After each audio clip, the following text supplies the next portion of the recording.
जो गांव के लोग भी थोड़ी बहुत जानकारी रखते हैं आयुर्वेद की, वो इन पौधों का उपयोग उस नाते भी कर लेंगे, क्योंकि उनके पास डॉक्टर इतनी सुगमता से उपलब्ध नहीं होते, तो बहुत सारी हम एक प्रकार से आयुर्वेद की मदद भी करेंगे। तो ये हमको विचार करना चाहिए।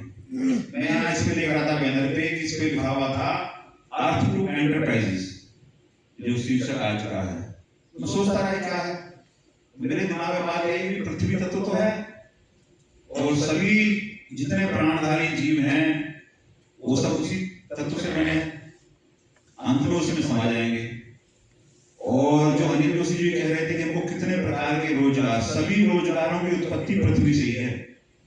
चाहे वहाँ माइनिंग हो रही है, खुदाई हो रही है, खूब देखे बड़े बड़े पटेल वहाँ जिनका करोड़ों रुपए का बिजनेस है, अरबों रुपए का बिजनेस है, वो सब पृथ्वी से मिल रहा है। पृथ्वी कौन सा उद्यम कर रही है और कौन सा उसके प्रतिफल में हमसे पैसे मांग रही है? सब कुछ तो निःशुल्क दे रही है। तो हम क्या कर सकते हैं? क्योंकि एंटरप्राइज का मतलब तो दोनों, उद्यम मतलब काम करना, और दूसरा क्या है कि व्यवसाय करना, उसका मतलब ये पैसे कमाना, लाभ के लिए कमाना। वो भी तो व्यापारी का उद्देश्य लाभ कमाना ही है। परंतु हम यहाँ शिक्षा क्षेत्र से जुड़े हुए सभी बंधु भगिनी बैठे हैं, हमने जीवन का एक ध्येय बनाया है। देखो, अर्थ उपार्जन कोई भी कर सकता है। अभी हम इससे बात करते राम बाबू जी से कि आपके यहाँ भी हार्वेस्टर आ गए, गेहूं को काट लेते हैं, ऊपर से सारी बाली नीचे रह जाती है। समस्या क्या है? समस्या ये है कि हमको अब मजदूर नहीं मिल रहे। हमें तो मजदूर क्यों नहीं मिल रहे?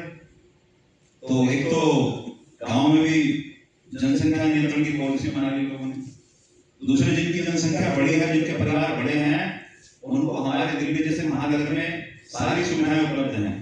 पूरी फैमिली गांव से लेकर वहां डाल देती है दिल्ली चौराहे पर, और बारी बारी से सबके 8 घंटे की ड्यूटी भीख मांगने की रहती है।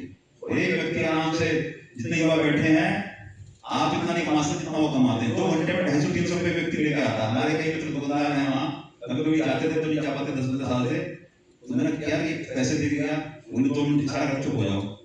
तो बताता था कि ये ना चौराहे पे भीख मांगता है, तो 1.5-2 घंटे काम करता है, कहता है आज बोनी पट्टा अच्छा नहीं हुआ, कहीं और जा रहा हूँ।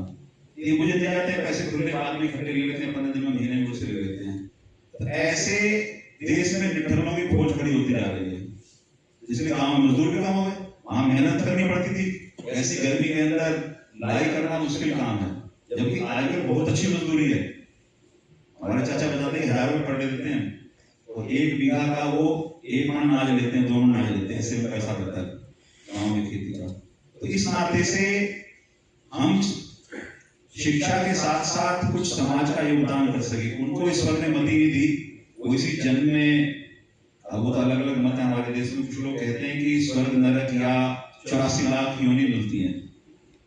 सुखला जी आप ज्यादा अच्छा बता देंगे वैसे, परंतु मैंने सोचा कि जो व्यक्ति भगवान ने उसको इंसान जैसा शरीर दिया, उसके बाद भी वो शराब पी रहा है, दुष्कर्म कर रहा है, तो उसकी कौन सी योनि है?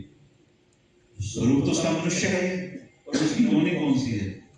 ये विचार करने लायक बात है। इस प्रकार से हम लोगों ने शिक्षा क्षेत्र चुना, आगे पढ़ाई कर रहे हैं, और हमको ऐसे विद्वान लोग समय समय पर संकेत करते हैं।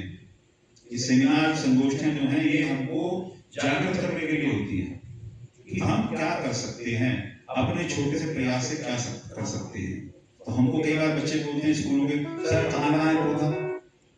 समस्या है, फ्लैट में रहते हैं, हमको बात नहीं, आप तुलसी का पौधा लगा लो गमले में।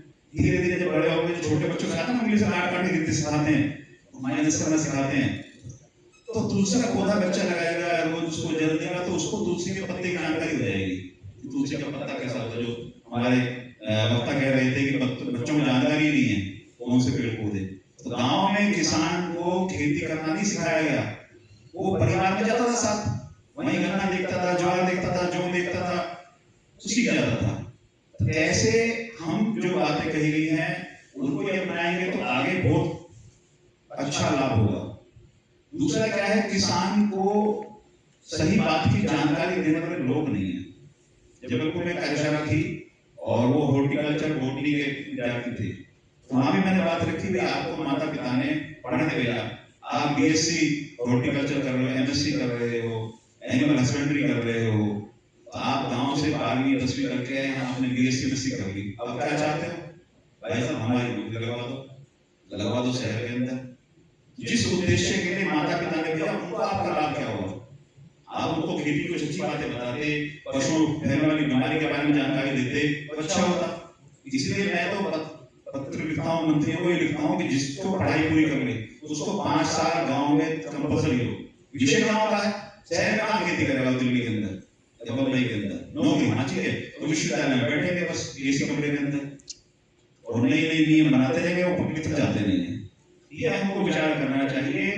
देश में 300 अरब से अधिक का बोतल में पानी का बिजनेस है। जो हमारे जोशी ने बात उठाई थी, बाद में मुझसे पूछ रहे थे हमारे दीक्षित जी की, आप बोतल लेके चलते हो? मैंने कहा हाँ, प्रयास तो करते हैं, कभी नहीं है तो बाद में मजबूरी। देखो आपातकाले मर्यादा नास्ती, विपत्ति काल में मर्यादा कई बार तोड़नी पड़ जाती है, भंग करनी पड़ जाती है, परंतु जहां संभव वहां करें। तो कम से कम हम दिन में 10 बार 20 बार बोतल खरीदेंगे तो उतना बच जाता है पानी, और पता नहीं कितने महीने से रखा है पानी इस बोतल के अंदर। आजकल बीमारियां डॉक्टरों को पढ़नी नहीं पड़ती, हम उनके लिए जो है ना एक्सपेरिमेंट है, हमारी बॉडी को एक्सपेरिमेंट करते हैं। आप 5 डॉक्टर के पास जाओ एक ही बीमारी के लिए, 5 अलग अलग दवाई देगा आपको, सबने एमबीबीएस एमडी कर रखी है। क्या हुआ? हमारे को प्रयोग करने ना वो। तो बीमारियां कैसे आ रही हैं उनको हम भी समझ सकते हैं। हम कितना प्लास्टिक के दोने में खाते हैं, थर्मोकोल में खाते हैं, डिब्बाबंद सामान पैकेज, इसका विचार करना चाहिए। और इसका संबंध पृथ्वी से है, क्योंकि कचरा आ जाएगा, आसमान में तोड़ेगा नहीं, उड़ के भी जाएगा फिर जमीन पे जाएगा। तो धीरे धीरे हमारी सोइल की क्वालिटी भी पुअर हो रही है। इतना कचरा जमीन में जाएगा, नदी में जाएगा, कहीं भी जाएगा, तो हमको अब खेती के लायक जमीन भी कम उपलब्ध है। इतनी बड़ी बड़ी कॉलोनियां कट रही हैं, बाकी कट रहा है, उसमें जमीन जा रही है। जिसका विचार हमको करना चाहिए कि हमारी सोइल कम से कम पॉल्यूटेड हो। और आप भी मिट्टी बना सकते हैं, आप सब अपने घर में मिट्टी बना सकते हैं। परमात्मा ने ईश्वर को बनाई है, धरती मिट्टी दी है और उसकी क्षमता है। इस नाते से हम अपने घर में एक छोटा सा किचन गार्डन में जगह हम बनाए, या पिट बनाए, या बाल्टी रखने 20-30 लीटर की। तो जितना हम फल खाते हैं, सब्जियां खाते हैं, उनके छिलके उसमें डालते जाएं। नीचे उसमें 2 इंच मिट्टी की लेयर लगा लें, 1-2 इंच गोबर की लेयर लगा लें, गाय गोबर की, फिर सब उसमें डालते जाएं। 2-3 महीने में इतनी बढ़िया मिट्टी तैयार हो जाएगी। खाद के रूप में उसका प्रयोग करें, पर खाद भी मिट्टी ही है। तो आपको खाद खरीदनी नहीं पड़ेगी अपने गमलों पौधों के लिए, घर में आवश्यकता नहीं है तो आसपास के बाग में डालो उसको। तो ये जो है, आपने कचरा ना करके एमसीडी का बोझ ना बढ़ा के नगर निगम का घर में मिट्टी बना दी, ऐसे हम कर सकते हैं। और इसी प्रकार से कचरे को न्यून कर सकते हैं। और विशेषकर जो कचरा गलता नहीं है, प्लास्टिक का, पॉलिथीन का, थर्मोकोल का, लोहा प्लास्टिक बेच सकते हैं। कल मैं विद्यालय में गया, पृथ्वी दिवस को मुझे दिखाना था, वहीं कार्यक्रम करने हमने, वो बोला आ जाओ। हम पहुंचे वहाँ, बच्चे थे 12वीं क्लास के। वहाँ हमने पेन यूज करते रहा, सिंगल यूज पेन आकर हमारे जमाने में जब भी पढ़ा करते थे सिक्का आते थे 10 पैसे के, 1 रुपए के आते थे 10 पैसे। उससे अब तो किसी प्रकार का पेन 1 रुपए से लेकर 100 रुपए तक का सब सिंगल यूज है, फिर आपको फेंकना नहीं है और बड़ा जोर पड़ता है। हमने एक छोटा सा काम करो, आप अपने यहाँ एक बाल्टी रख दो, बड़ा स्कूल 1000-2000 बच्चे पढ़ते हैं, और आप जो बोलेंगे माइक पे बच्चे मानेंगे। आपका पेन काम करना बंद कर दे, पूरा हो जाए, उसको इस बाल्टी में डाल दो, आपके पास 1 महीने में 30-40 किलो प्लास्टिक हो जाएगा। जो सही जगह जाएगा वो उसको बिक्री कर दो, एक बच्चों के लिए फंड बना दो, उसको पैसा फंड में डालते रहो, साल भर में बहुत उपयोग हो जाएगा। तो घर में डस्टबिन डालते हैं, अगला पे कचरे पे जाता है, जब कचरा पूरा ठप लग जाएगा तो चला भी नहीं जाता, सेग्रीगेट भी नहीं कर पाते उसको, तो सोइल में पड़ा रहता है। जो थोड़ा बहुत उसके अंदर शाही बची होगी वो भी केमिकल है, वो भी हमारी सोइल को पोल्यूटेड करता है। एक आसान सा उपाय हमने बताया, मैं अपने घर में एक थैली रखती उसके अंदर इकट्ठा कर देता हूँ, दिन भर 50 तरह कागज आते हैं, लिखा हूँ जो लिखा हूँ ना, ये कागज फेंकूंगा नहीं मैं, ये घर में मैंने इकट्ठा बना रखा, उसमें रखता रहूंगा। एक व्यापारी है वो ले जाता है, वैसे तो आजकल की नदी वाले भी 14-15 रुपए किलो लेते हैं, नहीं तो 1 क्विंटल के बदले में 7 किलो दे देते हैं कागज की, एक हो जाएगी। थोड़ा सोचा तो दिमाग आया, ये तो कहीं ना कहीं बड़ा रहेगा। ऐसे छोटे छोटे प्रयोग से हम जो है विचार कर सकते हैं कि ये शिक्षा संस्कृति थाने का पत्रक पर्यावरण काम देते हैं, सबके पास होना चाहिए, नहीं तो प्रमोद जी हैं, राम बाबू जी हैं, मेरे साहब हैं, ये आपको व्हाट्सएप कर देंगे। उन नियमों का पालन करेंगे तो ये पृथ्वी सुंदर बनेगी। लास्ट में बात कह के बात पूरी करता हूँ। देखो, ईश्वर ने जीवन सबको एक ही बार दिया है, दोबारा किसी को नहीं मिला, और पक्की बात है मिलना नहीं है, ठीक है। यही उत्तर प्रदेश के लिए भगवान राम हुए, भगवान कृष्ण हुए, हम भी खूब घूमते आए अयोध्या में जब छोटे होते थे। नितेश भाई जाते थे वृंदावन को ताई माँ के साथ, कहीं हम सोचते कहाँ है सीता रसोई देखी हमने 90 के आए थे आंदोलन में, सीता रसोई सोचते थे, बच्चे होते थे कैसे खाना बनता था, क्या होता था। अब ध्यान में आता कि बिल्डिंगें बनती रहती हैं, 100 200 500 साल बाद नहीं बनती रहती हैं। जब ये कहा कि ये 500 साल की उम्र रहेगी जो मंदिर बना है, तो वो कौतूहल था। तो इसलिए जन्म किसी का दोबारा नहीं होना, जो कुछ करना है आपको इसी जन्म में करना है। अपने हाथों से जब कर लोगे तो आपको अनुभूति होगी। जब आप एकांत में बैठोगे हो या कभी उधर से गुजरेंगे, ये पौधा मैंने लगाया था, ये पेड़ मैंने लगाया था, ये आपको अनुभूति होगी।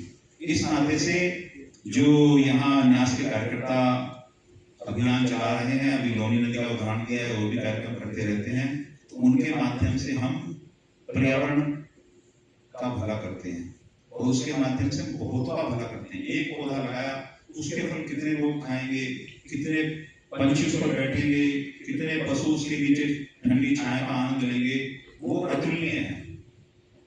और कभी कभी आप जीवन में ध्यान रखना, हम पे संकट आते हैं, हर व्यक्ति के ऊपर संकट आते हैं, और आप उन संकटों से पार पा जाते हैं। क्या कारण है? यही कारण है कि जो हमको मौन आशीर्वाद मिलता है, जिससे हमने प्रत्यक्ष संबंध नहीं किया। आपने मेरा सहयोग किया, मुझे दिख रहा है, धन्यवाद आलोक भाई, उन्होंने मुझे स्टेशन छोड़ दिया, मेरी ट्रेन छूटने से बच गई, ये हमें प्रत्यक्ष दिख रहा है। पर जिनकी हमने अप्रत्यक्ष सहायता की है, उनको बड़ा अच्छा लगता है। कहीं आप जा रहे हो और कहीं निर्जन स्थान पे आपको ऐसे स्थान मिल जाए कि पानी मिल जाए ठंडा, किसी ने कुआं लगाया हुआ और आप प्यासे बहुत हो, तो ये बड़ा अच्छा काम कर रखा है किसी ने, ये आपको ध्यान में आएगा। मुझे लगता है जब से राम बाबू जी ने वहां प्रयास किया होगा उस गांव में, जो मुझे ध्यान आया, 1-2 साल जो लगे होंगे, वहां उसका असर दिखने लगा। इन्होंने रास्ते में से फोन किया, ग्राम प्रधान पहुंच गए, सज्जन पहुंच गए, हम लोग गए, हमने चर्चा की, उनकी दृष्टि बदलेगी। तो शिक्षा दान भी बहुत बड़ा दान है, 4 प्रकार के दान होते हैं, चर्चा फिर करेंगे, परंतु इस प्रकार से हम इस पृथ्वी को सुंदर बना सकते हैं। जंगल ही नहीं कहते मैं लगाओ, उनको ऐसे रहने दो। नदियां ये नहीं कहती मैं साफ करो, उनको गंदा मत करो, साफ रहेंगे वो। इस नाते से मेरा आप सबसे ये कहना है कि हम इस अभियान में जुड़े।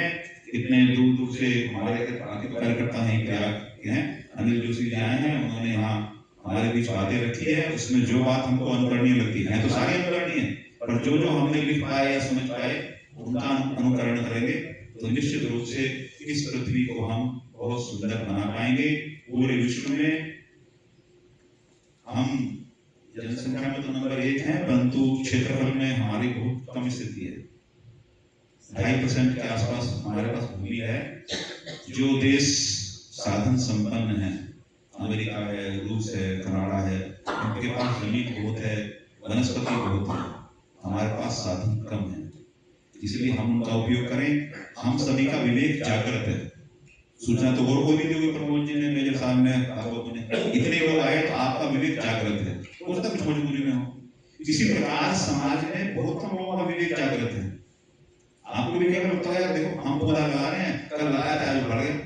हमने सुंदर पेड़ बनाया कि यहाँ बच्चों को ट्रेंड किया, खाद डालने लगे तो सुबह देखे तो कोई उसको पौधा रोपण करे। हर तरह के लोग हैं, तो जो आप सोचते सामने वाला सोचे आवश्यक नहीं है, पर हमको अपना कर्म छोड़ना नहीं है। इस नाते से आप सभी का बहुत बहुत धन्यवाद, नमस्कार। बहुत बहुत धन्यवाद आदरणीय संजय स्वामी जी, हमारे मार्गदर्शक और हम लोगों के शुभचिंतक, हमारे गोविंद बल्लभ पंत सामाजिक विज्ञान संस्थान के पूर्व कार्यवाहक निदेशक प्रोफेसर अर्चना सिंह मैम का भी मैं स्वागत और अभिनंदन करता हूँ। उनके साथ में डॉक्टर गुंजन मैम है, मैं उनका भी स्वागत और अभिनंदन करता हूँ। कार्यक्रम अपनी समाप्ति की ओर है और अतिथि देवो भव की परंपरा है। हमारे सब मंच पर जितने भी सब लोग यहाँ हैं, मुझे लगता है कि अनिल प्रकाश जोशी जी और संजय स्वामी जी छोड़ के सब लोग यहीं प्रयाग के और सब लोग हमका लगातार मार्गदर्शन मिलता रहता है। सभी लोग हमारे इस अभियान प्रकृति पर्यावरण को लेकर के कहीं ना कहीं